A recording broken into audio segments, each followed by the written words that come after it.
That was, of course, Rakesh Jhunjhunwala on the metals pack. Let's go across to Amit Dixit. He tracks metals, oil names now for a lot of time. Amit, what is the sense that you get? Are we in a cyclical upturn and, every time the earnings would come, stocks would start to look cheap? As of now, that is the trend in steel and non-steel names?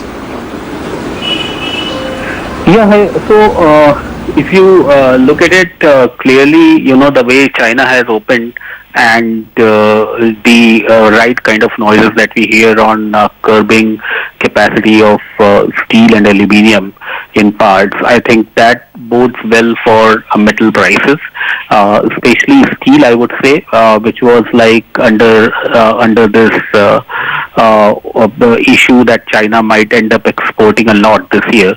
And so that was the fear that people had in mind. The second apprehension was, of course, that the fact that production would be higher, consumption would be lower, so therefore there would be a little bit of pressure on regional prices.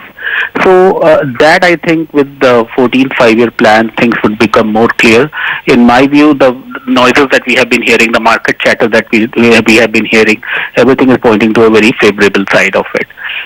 Coming to demand side, what we see in India, that there was a period in February actually where there was a relative lull, but now things are picking up again. As we hear, the inventory in the system is back to around 10.5 million tons, down from a normalized level of 11.2. So clearly we have inventory comfort. So prices, while they might not rise, because at the end of the day there is a buyer's reluctance that also comes to picture. But even if these prices are maintained or there is a moderation lower than what the street is expecting, you might see much better earnings for the companies. Now, since this is being driven by the iron ore rally, so typically the iron ore integrated players like Tata Steel and SAIL are expected to fare relatively better.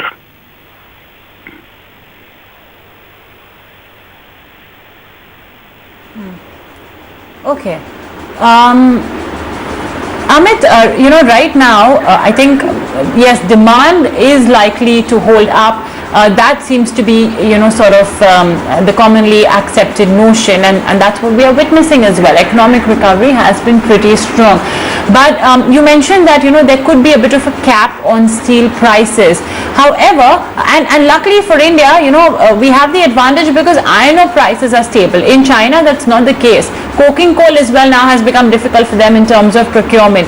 So, don't you think that gives us more room for price increase, or do you think then that steel consumers will sort of rally behind ensuring that there is a cap? Well, there is a lot of eyeballing, every time it happens. It's not something new that we have seen. But the point is that buyer's reluctance plays a very, very important role. But at the same time, one point that you have highlighted, and I would like to build on it for 1 minute, is the export realization. So if you look at export realization, it was around 10% cheaper compared to domestic on an average. But now what we are seeing, that export realization, there is hardly any difference. I mean, in fact, it's 2% or 1% cheaper only. That is point number one. Point number two is that despite the cut of BCD in the budget, if you look at the current prices, domestic prices are at a discount to imports from China and Far East. So even if material is available, which of course the lead time is as long as April, May, it is available at a higher price.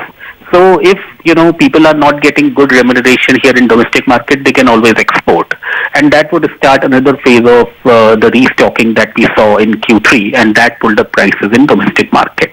But definitely, buyer's reluctance is something that I think steel companies would also be cognizant of, and it is always, it's a long-term relationship. It's not that at one point in time one party takes the cake. So clearly, what we see that the market was apprehensive of a significant price moderation, I would say, and that is being reflected in earnings. Our own earnings, by the way, are around, I would say, 12 to 15% higher than the street estimates.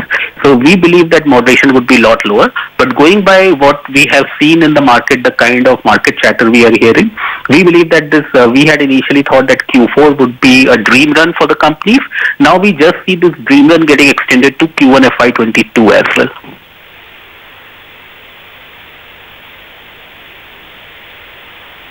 Thank you so much, Amit, for giving us that quick, take on what we are seeing in steel, and now, some are expecting there to be yet another round of price hikes. For now, we'll take a very short break. Be right back.